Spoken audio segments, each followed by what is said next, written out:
There's something you do every single day without thinking about it. You reach for your phone, and somewhere, deep down, you assume this new device is better than the last, more capable, more refined. That's the deal we all silently agreed to. Pay more, get more. But what if that's not actually what's happening? What if the phone in your hand, the one that costs more than your first laptop, is quietly, deliberately, less than it used to be? Not broken, not obviously worse, just subtly reduced, in ways most people will never notice, and some engineers hoped you wouldn't. Think about the last time your phone slowed down. You probably blamed yourself. Too many apps, maybe old age. Needs an update, that story makes sense. But underneath it, another story runs, one that has almost nothing to do with your habits. Here's the uncomfortable truth. When a company's survival depends on you buying a new device, there's little incentive to make the old one last. This is called planned obsolescence. It's not dramatic. It's not about sudden failure. It's about a phone becoming slightly less satisfying to use over time, slightly slower, slightly less capable enough to make you start thinking about what's new. The smartphone era didn't invent this. The light bulb industry faced similar accusations a century ago. Appliance makers refined it in the mid-20th century. But no industry has ever been able to implement it as invisibly as smartphones do. Your phone updates remotely, quietly. In the background, each update can limit background processes, adjust battery charging, even throttle the processor under certain conditions, all framed as optimization. Technically true, hardly verifiable, and almost never disclosed clearly. In 2017, Apple admitted it had been slowing down older iPhones to protect battery health. They didn't warn users. They didn't give a choice. They just did it. Lawsuits followed. Apple settled hundreds of millions without admitting wrongdoing. The message was clear. We did it. We move on. And so should you. Apple wasn't alone. Samsung and other manufacturers faced similar scrutiny. Regulators investigated. And yet, the average consumer still has almost no way to verify what's happening inside their device over time. That information gap isn't an accident. Economists call it information asymmetry. One party knows far more than the other. In the smartphone market, that asymmetry is profound. Repair access has been quietly eroded. Replacement parts, diagnostic tools, even software for independent repair are restricted. Lobbying against right-to-repair legislation has been systematic. A phone you can't repair is a phone you replace. A phone you replace is revenue. And the ecosystem itself enforces obsolescence. Apps stop supporting older operating systems. Older OS stops getting updates.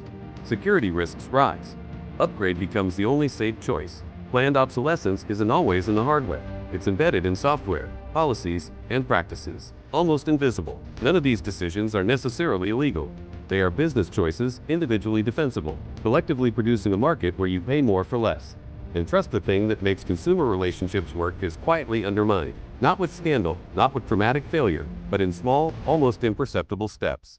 Saturation flips incentives. When every potential customer already has your product, the question shifts. How do we keep growth alive? You can't rely on innovation alone, so you rely on cycles, annual events, slight redesigns, exclusive features, a new camera bump, a new finish, a new naming scheme that makes last year feel old. It's not about making your phone bad, it's about making it feel just outdated enough. Because here's the real shit. Obsolescence today is emotional before it's technical. Your phone probably still does everything you need. It calls, it texts, it streams, it navigates, it captures high-quality photos. But if it feels a little slower, if animations aren't as smooth as the newest model, if certain features are missing, that feeling creates friction, and friction creates desire. Launch events reinforce that desire. Dramatic music, words like revolutionary and next generation. A processor that's 15% faster, a camera that captures slightly more light.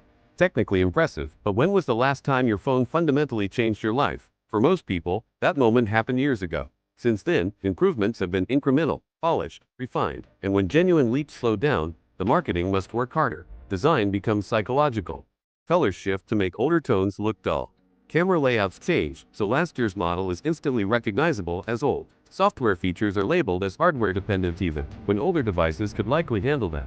And slowly, without ever being told directly, you begin to feel behind. This is the subtle engineering of perception, not forcing you to upgrade, guiding you, because the most powerful upgrade decision is the one you believe was entirely yours. And here's something even more subtle. The cost of repair is often positioned just high enough to feel irrational. A battery replacement that's expensive enough to make a new device seem tempting. A screen repair that approaches half the price of a new phone. Financially, the math nudges you forward.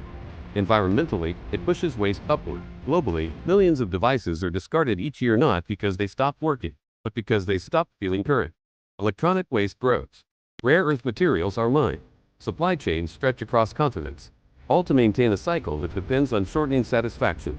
And yet, from a business perspective, each individual decision makes sense. Shareholders expect growth. Markets demand expansion. If everyone keeps their phone for 6 years instead of 3, revenue drops. So optimization becomes strategic. Slightly shorter support windows. Slightly more sealed components. Slightly less transparency. No villain. No dramatic conspiracy. Just incentives playing out exactly as incentives do. That's what makes it powerful. It doesn't require evil intent, just alignment of profit and replacement. But awareness changes dynamics. When consumers hold devices longer, companies respond. When repairability becomes a selling point, policies shift. When transparency is rewarded, opacity becomes risky. Markets evolve based on behavior. And behavior changes when perception changes. So the real question isn't whether your phone is secretly designed to fail tomorrow. It is whether you're comfortable participating in a system that benefits from you feeling subtly dissatisfied today. Because once you see it, you can't fully unsee it. The slight slowdown feels different. The missing feature feels different. The marketing sounds different. You begin to separate need from nudged desire. And that space between impulse and purchase is where power returns to you. Keeping a device longer becomes a quiet act of resistance. Repairing, instead of replacing, becomes a vote. Buying secondhand becomes participation in a different cycle. Demanding right to repair becomes economic pressure. None of this is dramatic, none of it trends. But collectively, it reshapes incentives. Companies count on inattention, on routine, on the assumption that newer automatically means better. The moment you question that assumption, the leverage shifts slightly back. Not completely, but enough. So the next time your phone feels just a little slower, pause. Ask whether it's truly incapably or simply less prioritized. The next time a launch event promises transformation, ask what actually changed. The next time you feel that subtle itch to upgrade, ask where that feeling came from. Because the most sophisticated systems don't break your device. They shape your perception of it. And once you understand that, you're no longer just a consumer, you're an observer. Keep noticing, keep questioning.